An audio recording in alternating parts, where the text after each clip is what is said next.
Hello,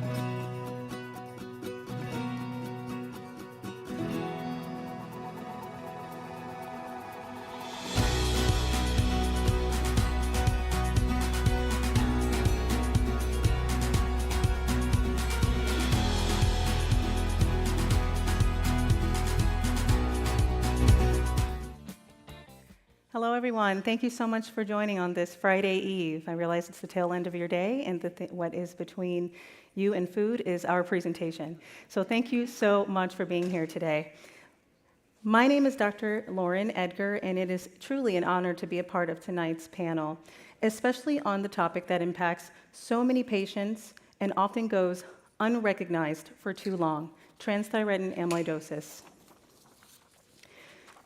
Tonight's panelists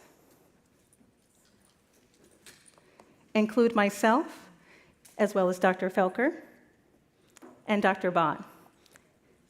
And tonight is not just about understanding this complex condition, but about equipping ourselves, especially as nurses, nurse practitioners, and nurse leaders, with the tools to recognize, manage, and advocate for these patients more effectively. I want to take a moment again to reintroduce our panelists, and you'll hear from them shortly.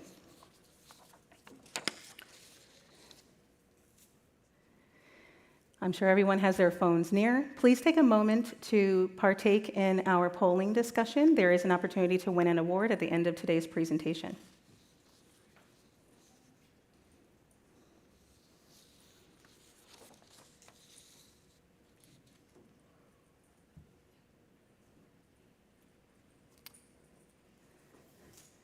Again, I want to also make a quick mention that today's PowerPoint slides are available using this QR code presented on this slide.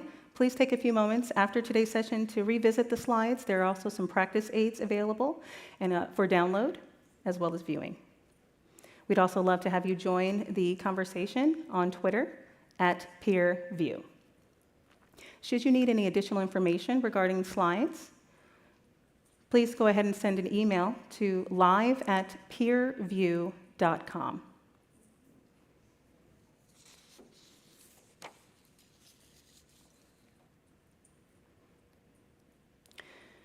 Our goals for today are straightforward but meaningful. First, we'll focus on early symptoms and signs of ATTR amyloidosis, particularly those that are subtle and often missed. Next, we'll look at current clinical trial data for both ATTR cardiomyopathy and hereditary polyneuropathy, helping us better understand the evolving treatment landscape. And finally, we'll explore actionable nursing strategies. I want to make sure that I mention that these actionable nursing strategies can include those from all walks of nursing care, anywhere from care coordination to patient and family education. This aim here is to improve not only treatment adherence, but quality of life for individuals affected by this disease. Without further ado, I'll look to then request Dr. Felker. Thank you, Doctor.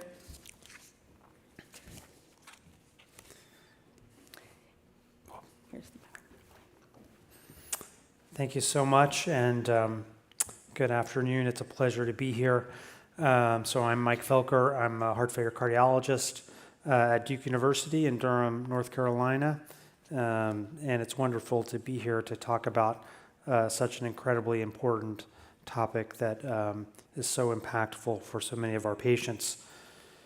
So I'm going to start with just some broad general thoughts on amyloid, just so everybody is level set. So amyloidosis is really a family of diseases that share a common final pathway of pathophysiology, and that is that they all end up resulting in amyloid fibrils being deposited in tissues and leading to dysfunction and disease. Now, there are many different kinds of amyloidosis, and they're classified based on what kind of proteins end up in these fibrils.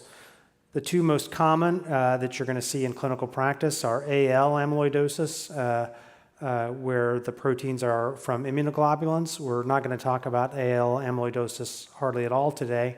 What we are going to talk about and focus on is ATTR, or amyloidosis from deposition of TTR protein in tissue. So what is TTR? Well, TTR, or transthyretin, is a transport protein. It's part of normal physiology.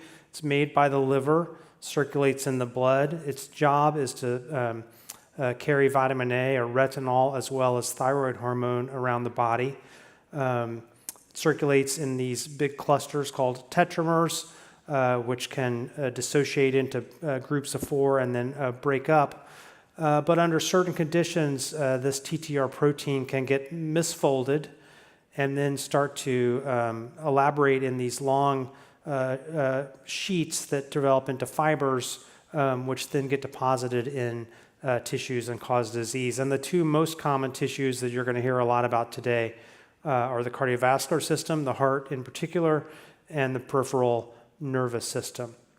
So ATTR amyloidosis is amyloidosis that comes from deposition of TTR protein. Now, in general, we now classify ATTR amyloidosis based on whether the TTR protein that's being deposited is normal, and that's often referred to as wild type, which just means it's a normal TTR protein.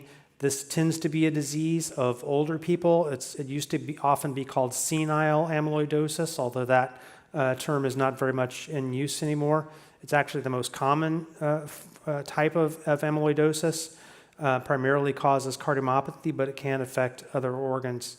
But an important other cause of TTR amyloid are people who have mutations in the TTR gene that lead to abnormal forms of TTR circulating, and this is often referred to as variant or hereditary ATTR amyloid, and this is an inherited condition. It's autosomal dominant, so it can run in families.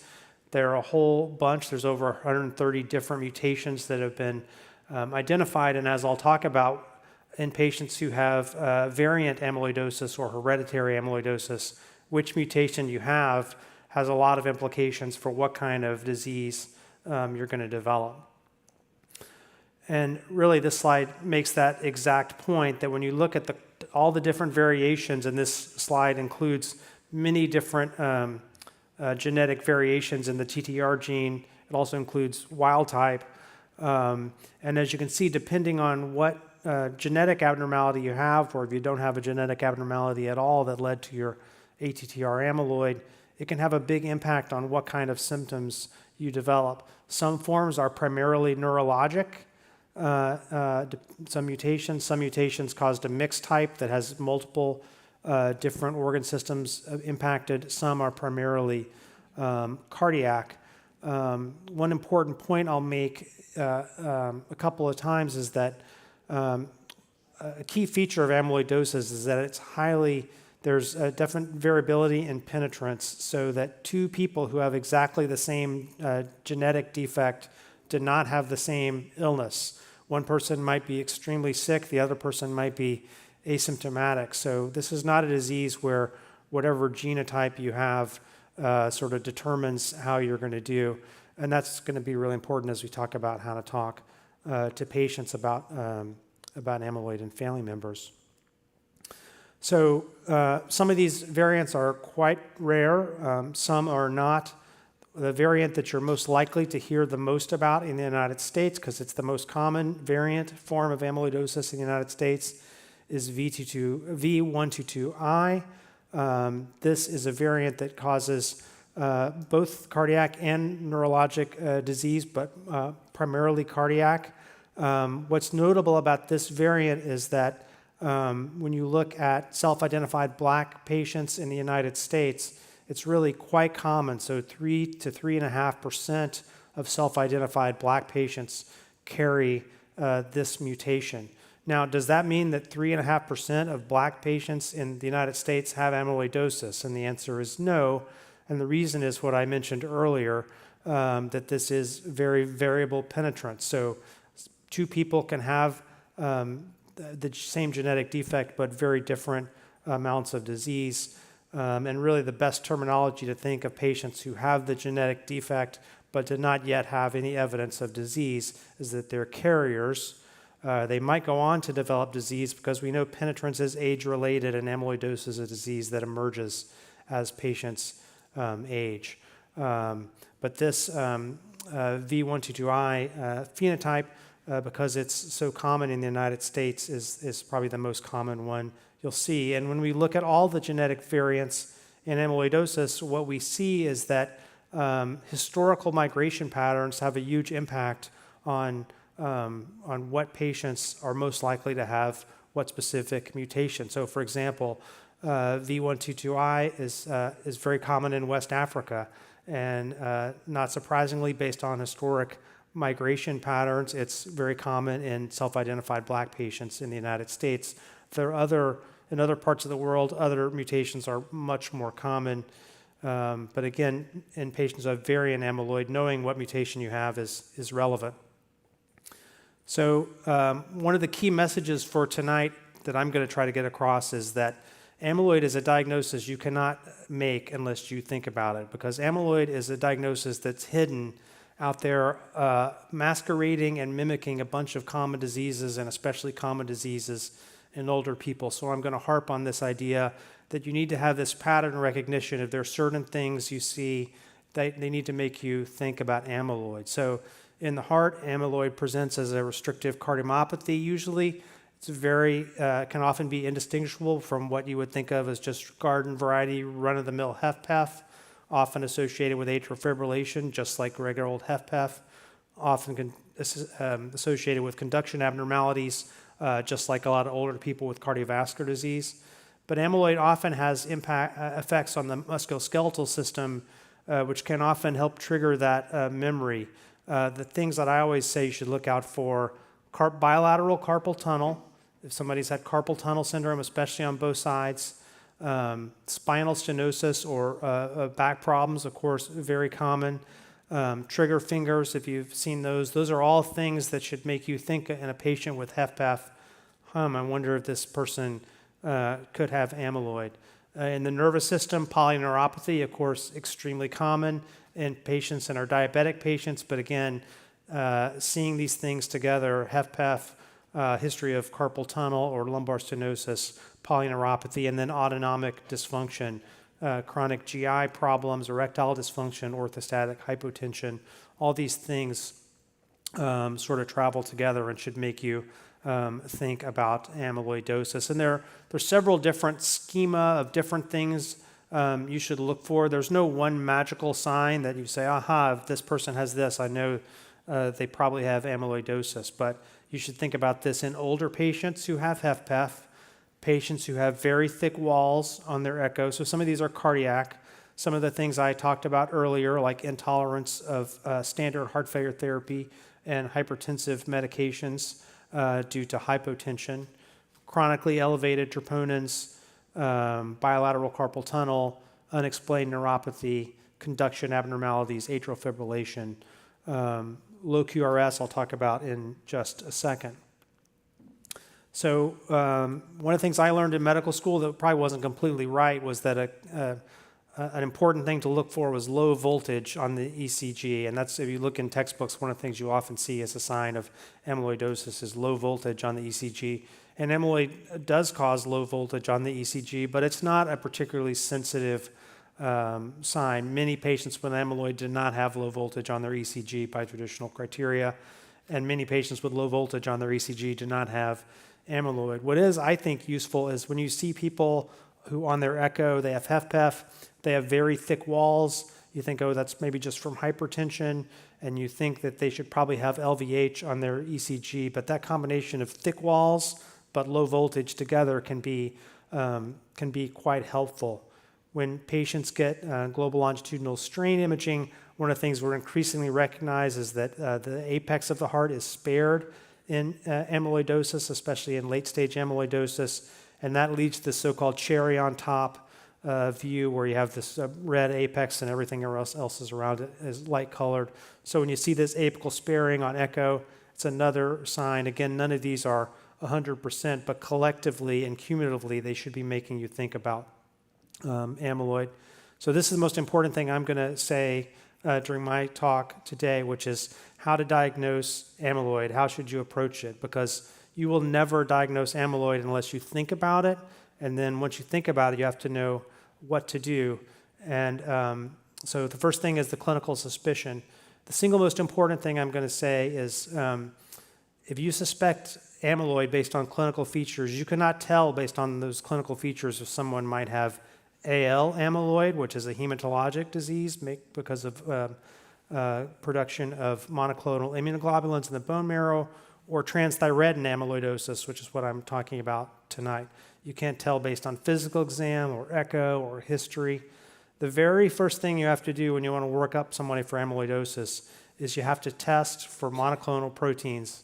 This is an easy step to skip because it seems complicated and obscure, and maybe these would be hard to interpret, but you can't skip this step. So measuring kappa and lambda light chain ratio, measuring immunofixation electrophoresis of serum and urine, those three tests, which are simple serum and urine tests, they have to be sent, and the reason for that is you have to figure out who might have AL amyloidosis.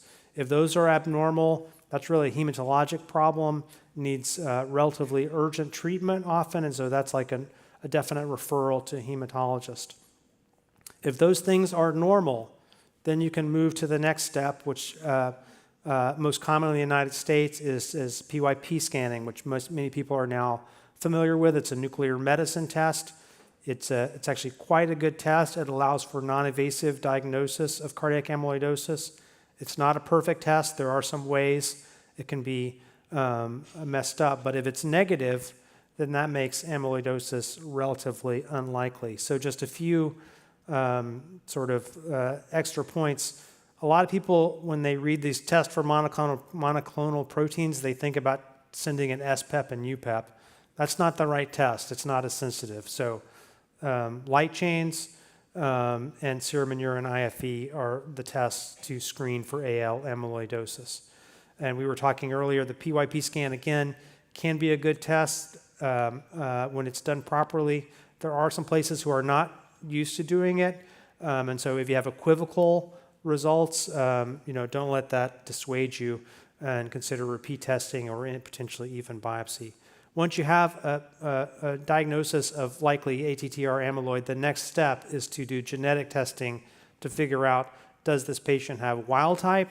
So that is their transthyretin protein is just normal, or do they have a variant? Do they have a hereditary genetic illness? Because as I said at the beginning, that has a lot of implications for what you're going to do. Now, we know amyloidosis can occur with a bunch of other diseases. So just because someone has aortic stenosis, even if they have a low ejection fraction or what seems like hypertrophic cardiomyopathy, don't be so quick if they have some of these other red flags or warning signs to think, well, they must not have amyloidosis because it can accompany these other illnesses. There's been a lot of interest in how can we screen populations to try to find patients who have amyloid, and the truth is we don't really know at this point how to do this effectively with a high yield. When you screen populations, you find some people who have amyloid, you find some people who have all kinds of other cardiovascular diseases, but really the way we're going to diagnose more people with amyloidosis are the people in this room are going to have to think about it,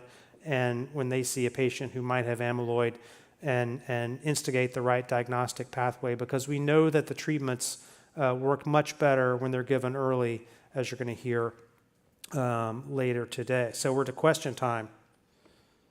I'm told I lose control of so the question is, which patient profile is most consistent with a diagnosis of ATTR due to a V122I variant in the United States? And I'll let you read the answers. And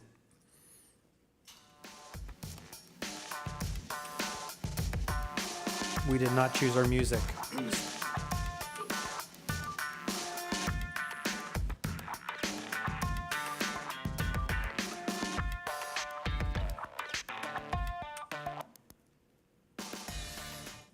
Great, so almost all people got that. So yeah, so the V122I, very common as a variant in self-identified Black patients in the United States. And now I'm very happy to turn it over to Kunal, who's going to talk about therapies.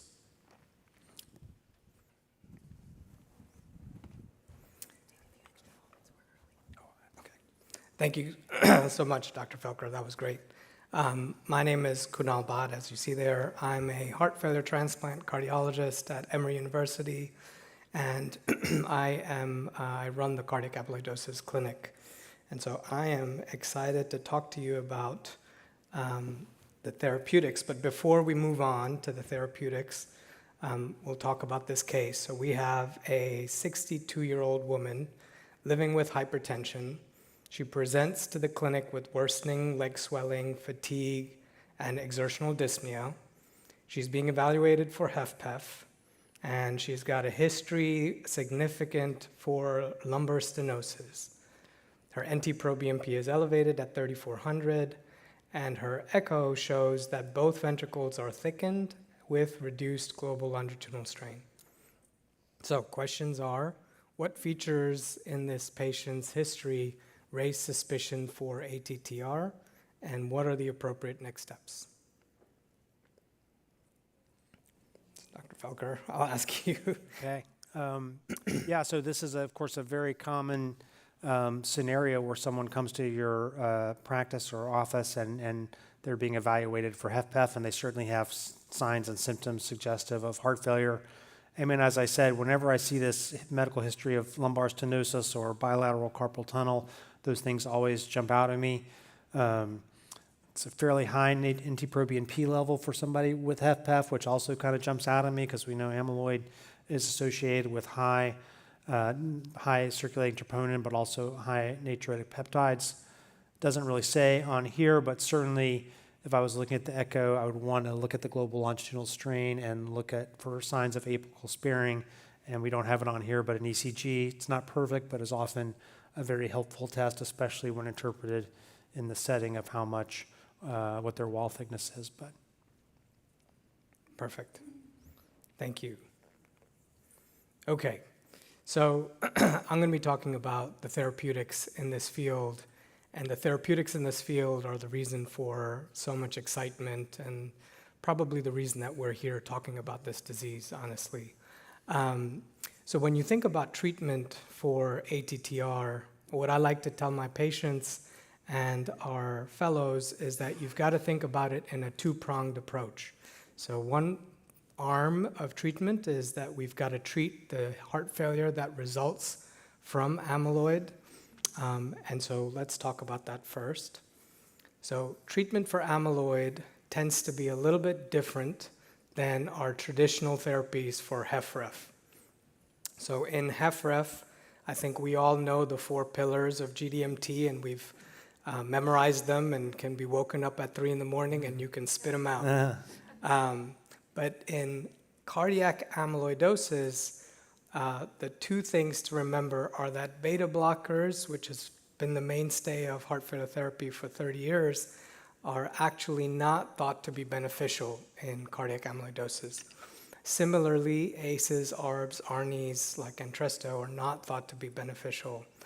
So those are 2 big things that you have to remember when you see a patient with cardiac amyloidosis. However, the MRAs like spironolactone, eplerenone, SGLT2s like Farxiga, and Jardiance are very useful and are frequently used. And then the other thing that's worth mentioning is that anticoagulation is very important in the setting of AFib. So even if the patient does not have other risk factors, the mere fact that they have cardiac amyloidosis means that they should be anticoagulated. And then, of course, diuretics are the mainstay of therapy. So as we've talked about now, the volume management is the mainstay of therapy. And most of these patients will at some point in time present with some form of volume overload. Oftentimes, these are right-sided heart failure symptoms, and so a lot of peripheral edema, sometimes high JVD. Loop diuretics like torsemide and furosemide are a standard of treatment, and then we also use SGLT2s now much more frequently.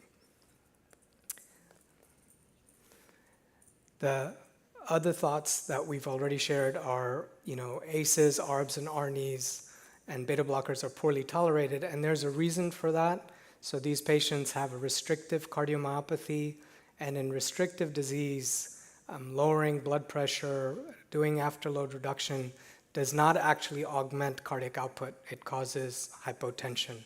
And so sometimes these drugs can cause profound hypotension. Similarly, in restrictive cardiomyopathy patients, they rely heavily on their heart rate to increase cardiac output when they're doing activities. And so by giving a beta blocker, when we artificially lower their heart rates, they tend to feel terrible. So one of the fun things I get to do is I take patients off beta blockers and ACE inhibitors, and they think I'm fantastic because they feel so much better the next time they see me. And then rounding out digoxin, there's some old data to say that it might bind the amyloid fibrils and cause toxicity. There's been some newer data from the Mayo Clinic with a retrospective review that may not be the case. Similarly, the calcium channel blockers, verapamil and diltiazem, are thought to bind the amyloid fibrils and cause toxicity. So you can use them, but should be careful about toxicity. And then midodrine and droxidopa are used for orthostatic hypotension in those patients who have autonomic dysfunction. Organ transplantation is possible, but rare. So at my institution, we've done about a dozen transplants in the last 5 years for TTR patients. And when we see patients present sort of in an advanced stage, we tend to be very aggressive about organ transplant. And then ICDs are controversial and probably not in the scope of this talk. Now, for the exciting stuff. So on the other arm of treatment, we're looking at strategies to stop the protein production or stop the protein production from depositing into the heart and essentially stopping the disease from getting worse. And so to understand the treatments that we have now, we go back to what Dr. Felker was teaching us about, is that this pathophysiology really is very important in understanding the treatments. So the liver makes majority of TTR. TTR exists in this tetrameric phase where four TTR proteins come together to form its purposeful form. And for reasons that either are age-related or because of a genetic mutation, this tetramer falls apart. And when it falls apart, it forms these monomers, and then these monomers have this odd property that they can misfold and form amyloid fibrils. And then these fibrils are the ones that cause the damage, and they get deposited in the heart and then different places depending on the mutation. So initially, the only thing we had for treatment way back when, 20, 30 years ago, was a liver transplant. And we have come a far way from that. The next phase of treatments that came out that we'll talk about are TTR silencers. The TTR silencers were initially tested in patients with hereditary polyneuropathy and found to be beneficial. And then more recently, there's been a lot of excitement because one of them has been shown to be beneficial in cardiomyopathy patients as well, and we'll talk about that. And then TTR stabilizers have been the mainstay of therapy for a while because tafamidis came out in 2019 and has been the only drug that we've had available for patients with cardiomyopathy for a while. And so talking about TTR stabilizers, what I tell patients when I'm trying to explain what these drugs do is I tell them that this drug class essentially glues this tetramer together and doesn't allow the tetramer to fall apart. And if the tetramer doesn't fall apart, then you don't get the cascade leading to the amyloid fibrils that end up in the heart or the nervous system. And so essentially the TTR stabilizers prevent further progression of disease. And so we've got two TTR stabilizers. And so the first TTR stabilizer that came on the market was tafamidis. This was FDA approved in 2019. The study that showed benefit was the ATTRACT study. And the ATTRACT study looked at 441 patients. They were randomized to tafamidis or placebo. And as you can see there, it took a while because this is a slow progressive disease that at about 18 months, the curves between the placebo arm and tafamidis started to splay. And so it took about 18 months before you could see a benefit of tafamidis, but sure enough, at 30 months, there was a significant benefit when it came to all-cause mortality. And so we know that tafamidis has been shown to have this significant mortality benefit. But some of the secondary endpoints that are worth mentioning are that in this disease, which is very progressive, the 6-minute walk test is progressive, but it's slow. It progresses in a more slower fashion when you look at tafamidis versus the placebo. And similarly, the quality of life scores are also diminished in their decline. The second drug came out back in November of last year, so just very recently. That is acoramidis. Acoramidis was studied in the Attribute study, and in this study they looked at about 600 patients, where 400 were randomized to the drug and 200 to placebo. And again, what's remarkable is that, again, you see the same benefit at 30 months, where there is significant improvement in all-cause mortality or first cardiovascular hospitalization. What was also remarkable about this is that despite this being a very slow progressive disease, you saw the curves splay out at a very early phase. And I think that was a surprise to a lot of the investigators. And so acoramidis has been shown not only to have a significant risk reduction in all-cause mortality, but also in the frequency of all-cause mortality. In addition, there were other things that they looked at, and so there was an increase in the 6-minute walk test. The NT-proBNP was significantly reduced. The serum TTR levels increased significantly. And then, interestingly, the AFib burden in this disease, about 70% of patients will have AFib. And so with this acoramidis study, they showed that the AFib burden was reduced, which is remarkable as well. Finally, we're moving on to silencers. And so silencers are an amazing new therapeutic. And the discovery of the sort of therapeutic class really has changed some of the mRNA therapeutics that are available in many different diseases. And so in this therapeutic, if we look at it, the liver makes the TTR, and reminding us of our high school biology, DNA gets transcribed to mRNA, and then mRNA gets translated to proteins. And so in this, if we are able to bind the mRNA and cause this mRNA to get degraded either by a small interfering RNA or by an antisense oligonucleotide, you end up with no mRNA and hence no protein production. And so in this class of drugs, basically they target the mRNA and make it so that there is no protein that's produced altogether. And so the one drug that we'll be talking about is the vutrisiran. Vutrisiran was studied in the Helios-B study, where they looked at 655 patients who were randomized to getting vutrisiran versus placebo.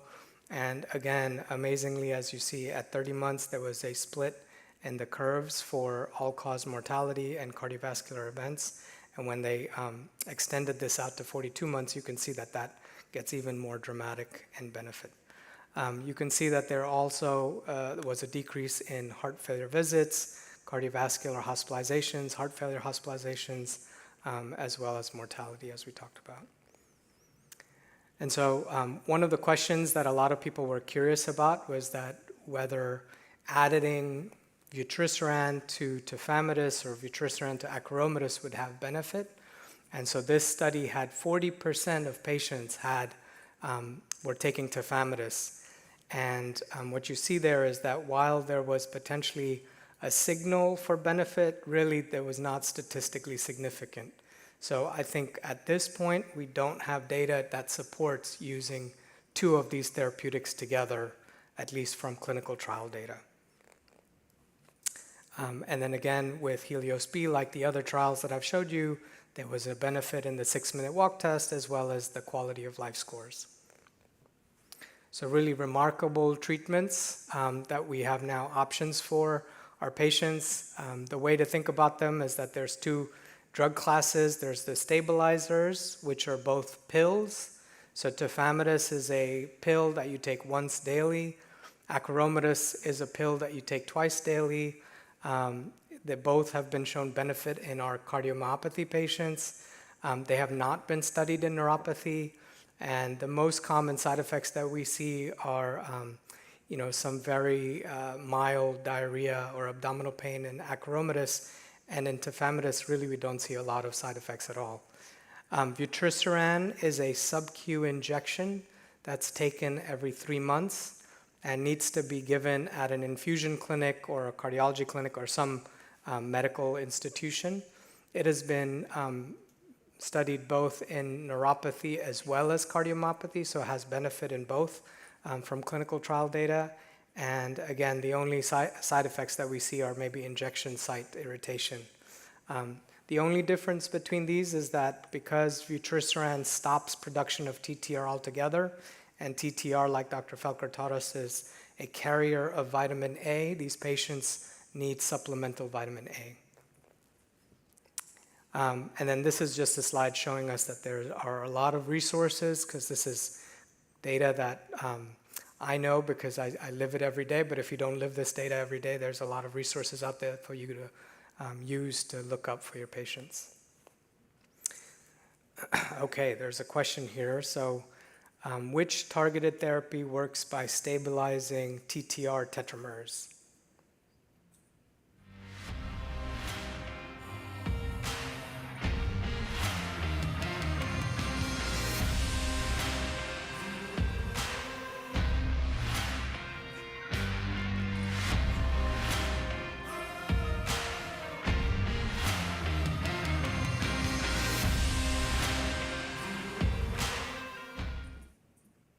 Okay, great.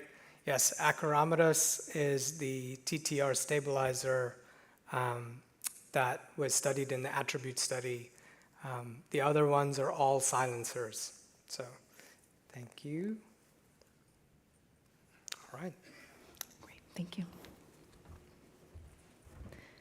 Thank you, everyone. I hope that crash course in amyloidosis you found digestible. I hope my next few slides will be just as digestible as we'll talk about roles related to the nursing involvement in amyloidosis. I want to first and foremost call out that my particular journey, or within my own journey with ATTR, know that it wasn't always top of mind. But through collaborative learning and ongoing exposure, for me, was patient-to-patient stories. I've seen how critical it is to conduct early recognition and help to support coordinated care truly early. So for me, I'll be focusing on targeted therapies for ATTR-CA and how they translate into the nursing practice. Know that we are oftentimes, we as nurses, the bridge between diagnoses and daily management. So know that whether you're in direct care, patient education, or care coordination, know that we all play a role in helping patients navigate the nuances of therapy, especially when new medications are introduced or even treatment plans shift based on symptoms or access to use. So I first want to dive into a particular patient I'd like for us to consider. This is a woman with a history of hypertension, fatigue, and exertional dyspnea. She was diagnosed with ATTR-CA 2 years ago, and she started on tafamidis, but is now experiencing worsening symptoms. In this particular case, what many of us perhaps see is, the patient's doing okay on therapy, but then showing signs, but not necessarily showing signs related to progression of disease. So here we have a position where she may soon transition to acoramidis or vutrisiran, pending insurance. So this is where we get into some of the nuances related to treatment, and know that as nurses, we are often the ones answering these questions, perhaps related to what does it mean for me as patients. So herein, we want to make sure that we indeed are well positioned to set expectations realistically, support adherence, and ensure that patients like this understand the medication route, side effects, and even what next steps could occur. So when we speak about setting expectations, know it's important to really call out the gaps related to what we know and what we don't know about this rare disease. Setting expectations early, first and foremost, is one of the most powerful things that we can do as nurses when working with our patients affected by this disease. The most targeted therapies for ATTR-CA either can stabilize or silence, as mentioned by Dr. Bott, the TTR protein. Know that this is indeed critical to explain that they are not curative. TTR stabilizers like tafamidis are oral medications, as mentioned, while silencers such as vutrisiran or patisiran require infusion or injection. They all require daily vitamin A, as mentioned, daily vitamin A supplementation, which can often be overlooked. Know that patients often hope that these medications will elevate symptoms like neuropathy or fatigue, but know that we as nurses need to be clear. We want to make sure that these therapies we ensure that we educate to the point that these therapies aim to slow progression, not reverse damage. And additional treatments are often needed to address symptoms. This is where our nursing guidance, especially during medication counseling, follow-ups, and teaching moments, become very essential. This next slide, as mentioned, here just share some good news. Again, the mortality outcomes for ATTR-CA have indeed improved significantly, thanks to early diagnosis and availability of therapies. More patients are being referred sooner, particularly after advanced cardiac imaging. This reflects a shift towards earlier recognition, a trend that we nurses can indeed help and make a strong influence on and accelerate through thorough assessments and persistent advocacy.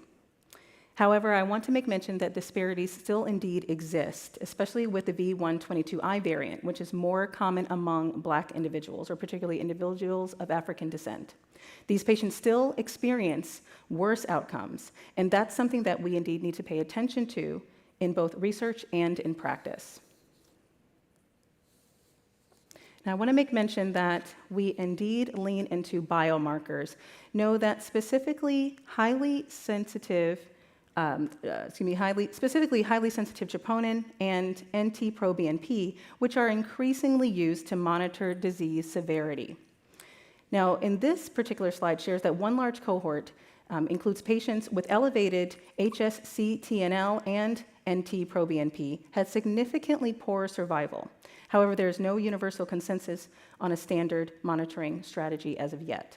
So what does that mean for us? As nurses, we often support the implementation of these monitoring plans and know that explaining their significance to patients, identifying trends, and flagging or acknowledging some of those red flags that you have learned today.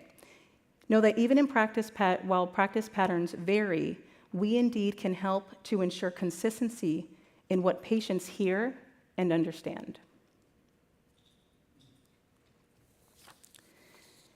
This particular slide related to early TTR response to acoramidis may predict survival really calls out that this study shows something quite exciting.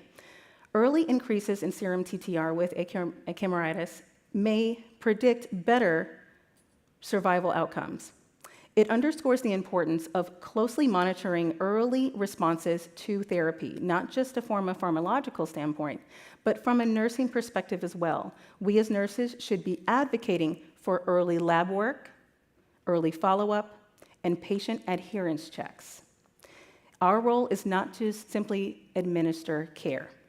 To ensure that the right care continues and that patients stay informed, engaged, and supported every step of the way. This next slide I'd like to call out simply by asking the question, how old is too old to benefit from treatment? Know that you may oftentimes hear in your practice, is my patient too old for treatments such as these? The answer increasingly is no. Know that especially with data showing on this slide, we here can look to support patients living longer than those who are not treated. Know that age alone should not exclude someone from therapy. So what matters more so is functional status, goals of care, and comorbidity management. This slide particularly calls out a decision tree related to treatment. We now have, as mentioned by Dr. Bott and Dr. Felker, now have several targeted treatment options to include tafamidis, acoramidis, and vutrisiran, and more are in development. What is important for us nurses to really stay close to is to really understand the various routes of these medications, dosing schedules, and clinical indications. As mentioned, for instance, tafamidis is a daily oral stabilizer, while vutrisiran is a subcutaneous silencer given every 3 months. Understanding these distinctions is vital, not just for prescribing providers, but also for us too. We know that we are oftentimes the ones counseling on administration, managing adherence issues, and helping troubleshoot side effects. As I mentioned side effects, I do want to call out that GI side effects can be found. Know that GI involvement in ATTR can be indeed challenging and sometimes debilitating for patients related to participating in normal activities of daily living or even participating in work. Know that unfortunately, we do not have evidence that currently target therapies to improve GI symptoms, but know that there is supportive management and symptom tracking, and this is essential to communicate to the patient.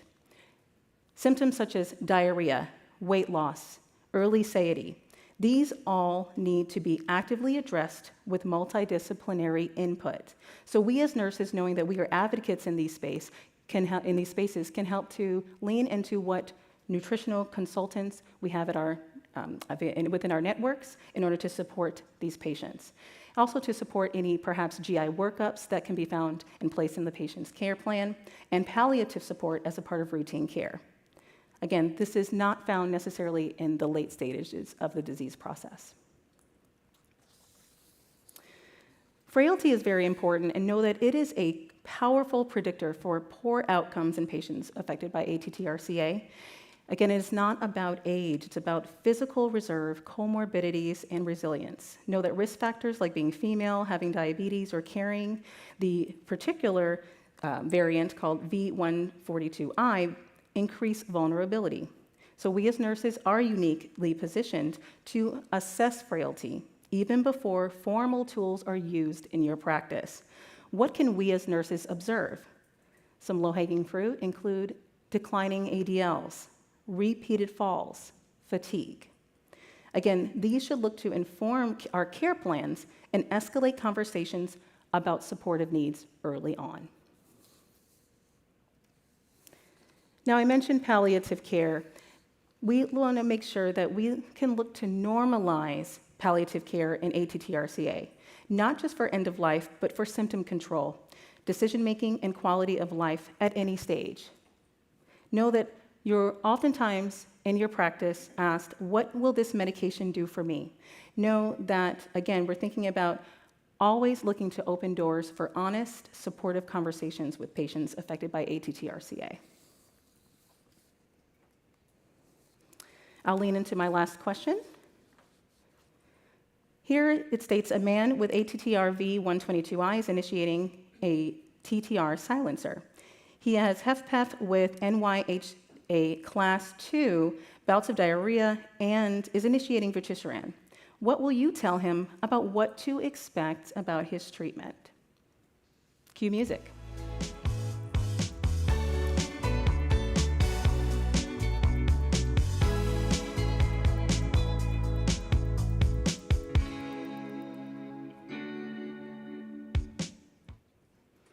All right, I see a lot of activity there. Again, as you look to answer, I see as the polls are moving back and forth, I want to take a moment here to acknowledge quickly that this scenario highlights a common question we get from patients. Again, what will this medication do for me? While we hope that symptoms will improve, again, remember that medications that are prescribed are aimed to slow the disease progression by reducing production of misfolded TTR protein. So again, this opens the door for important nursing conversations about managing expectations, symptom tracking, and supportive therapies for issues such as diarrhea or fatigue, which may still persist even after treatment. We'll soon, very shortly here, begin a panel discussion and open up for questioning. Please, as you look to ask questions, please look to leverage the microphones that are available around the room. I'd like to just quickly bring up just a few mentions related to the American Heart Association's framework for approaching patients with suspected or confirmed inherited cardiovascular disease that includes ATTR-CA. Know that while this particular document is physician-focused, know that nurses are integral in putting this particular framework into action. So this will be available to you via the slide deck, made available later.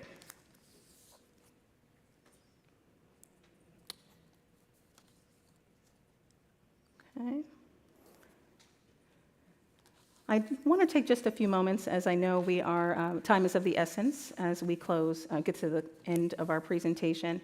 I do want to take a moment to call out that we cannot talk enough about ATTR without acknowledging disparities in research participation. Know that this is particularly prevalent among individuals of African descent, particularly Black Americans, who are disproportionately, as mentioned by Dr. Felker, affected by the V122I variant. Know that this particular slide highlights what concerns myself and colleagues have found through our research related to what barriers exist to research participation, which includes health information privacy concerns, precision medicine addressing health disparities, also related to physician willingness to participate in or even conduct precision medicine research that helps to lead into more realizations about this disease. Another concern includes understanding target audiences among Black American communities for promoting precision medicine research. And then indeed, we know that there are language barriers that affect individuals of all walks of life, all ethnicities, as it relates to participation in precision medicine research and research participation for medications. What I'd like to truly, again, really highlight is not only did myself and colleagues within National Black Nurse Association able to identify existing concerns, we were able to, through semi-structured interviews, call out newly emerging themes. This is related to authenticity in outreach. It also speaks to patient empowerment and activation. What patients are looking for when you're looking to ask them to participate in research is authenticity, as well as a true buy-in related to empowerment that the patient has should they participate. They want to be seen as partners, not necessarily participants. There's also research retention. Again, that buy-in is important not just at the initial phase or the recruitment phase, but also throughout the research journey. Accountability for responsible research conduct has always been the mainstay. And know that this is very important to individuals of African descent should they be asked to participate or even have interest in participating. Know that informed consent is very important in understanding the ins and outs of the verbiage used, as well as physical location. Know that we still have amyloidosis care center deserts. We still have areas where patients do not have access to some of your major care centers to support individuals that are affected by this disease.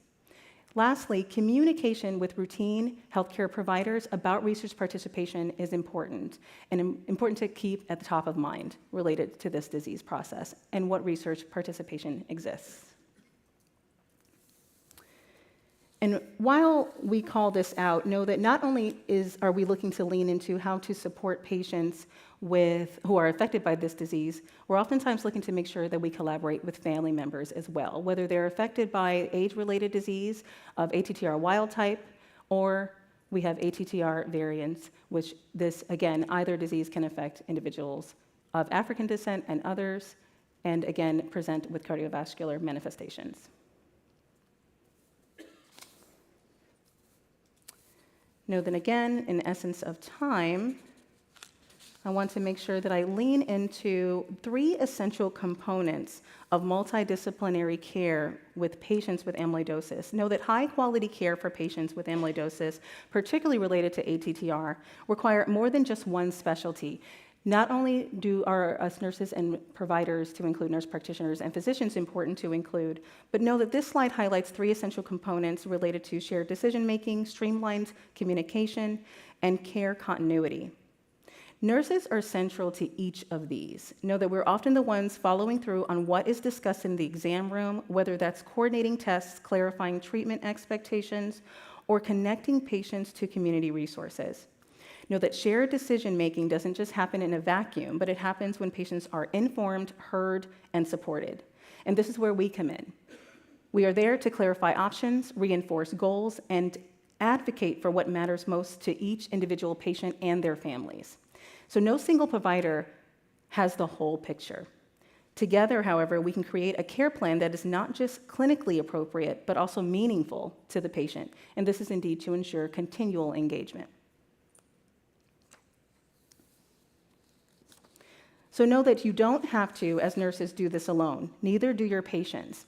There are fantastic amyloidosis centers that exist across our country, and academic medical centers that oftentimes have specialized teams to support that multidisciplinary approach for care. It is our job to, at least for start, and for you, to guide patients to choose what resources work best for them, to include a proper amyloidosis cardiac center. Know that especially if their local cardiac clinic lacks experience with ATTR, know that whether it's finding support groups, clinical trials, or second opinions, nurses can indeed be navigators for patients such as these. So this particular slide shares where you can look to find amyloidosis care centers, or particularly treatment centers around our country.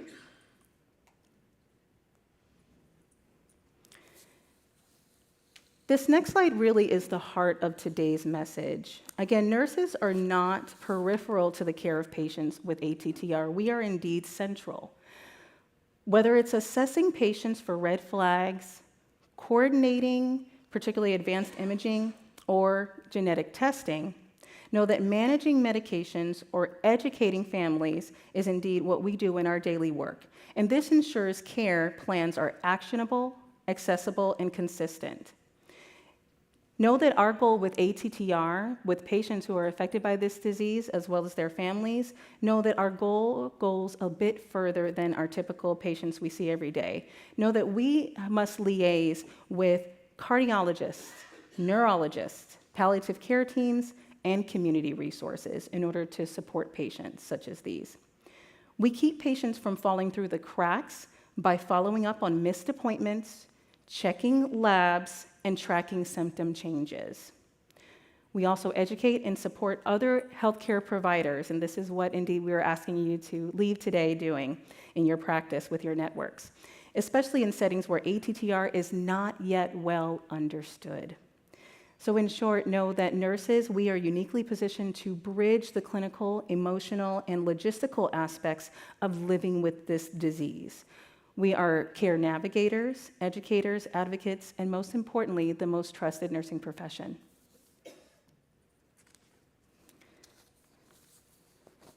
Here we have our last poll question, which is, here we have a 77-year-old grandmother who was newly diagnosed with ATTR wild-type CA. She is concerned that she may have passed her disease on to her children and grandchildren. What will you say to address these concerns? Cue music.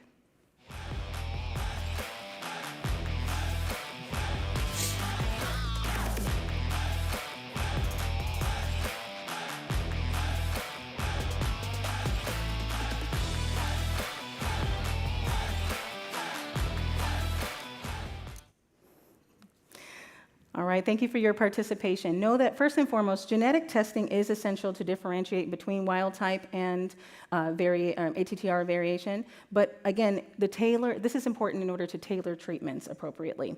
Know that with ATTR variant, in particularly, identifying the mutation helps to inform family risk and cascade screenings and trial eligibility.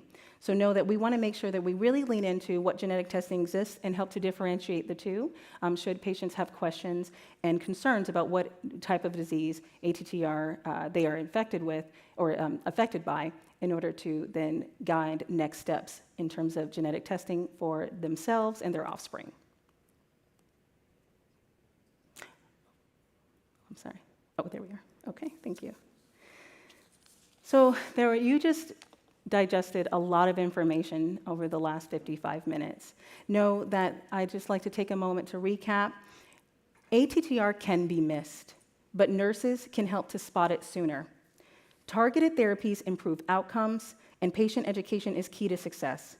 Frailty, GI issues, and disparities must be part of our clinical awareness, and disciplinary care grounded in trust, advocacy, and education is essential. Thank you so much. Got some questions on here.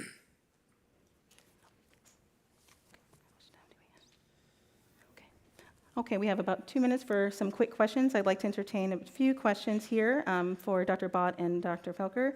I have my first question. If you have a patient who has already paid for tafamidis for the year and they want to start vutrisiran, would you keep both therapies until the end of the year and then drop the tafamidis at year's end? Yeah, so I can take this. There is no harm in combination therapy. In fact, there is a lot of excitement early on that combination therapy would help patients more than single therapy. So for this patient, I would definitely recommend that they continue the tafamidis until the end of the year, and then depending on what they want, continue one or the other, depending on their preference. Excellent, thank you. Next question, we have a question related to a young patient with high clinical suspicion but negative testing. How soon would you retest, or would you retest? Maybe I'll take that one. So, I mean, some of it depends on what testing we're talking about.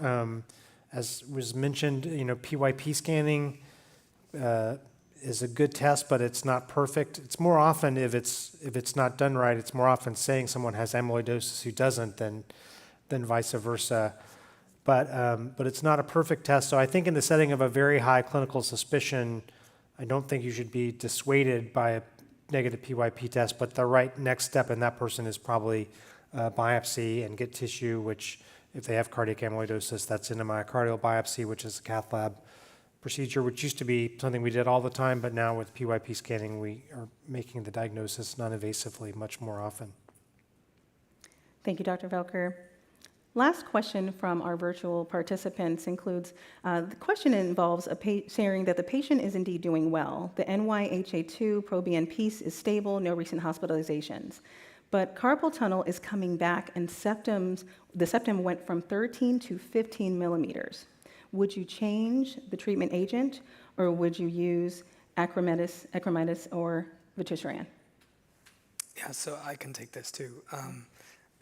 The first question would be if there's any other reason for why the septum is increasing, like concomitant hypertension, which we see a lot of. These patients are generally in their 70s and they have other comorbid conditions like kidney disease and hypertension, and so it's not necessary that amyloid may be the only reason for them to have LVH. Yeah, if the blood pressure is normal and you truly think that the disease is progressing, the return of the carpal tunnel, I have to say, is that there's no clinical trial data to show that these drugs actually help with carpal tunnel. And so carpal tunnel needs to be put on the side, and there may be data that comes out in the future. But if there's truly thought that the cardiomyopathy is progressing, then yes, the two choices are either you switch to acoramidis or you switch to vutrisiran, and again, the question would be, what would the patient choose? Would they want to come every 3 months and get an injection in the hospital setting, or would they take a pill at home twice a day? Excellent. Thank you, Dr. Bott. I'd love to hear from anyone in the room. We've got about a minute left. We have microphones available. What about cardiac MRI?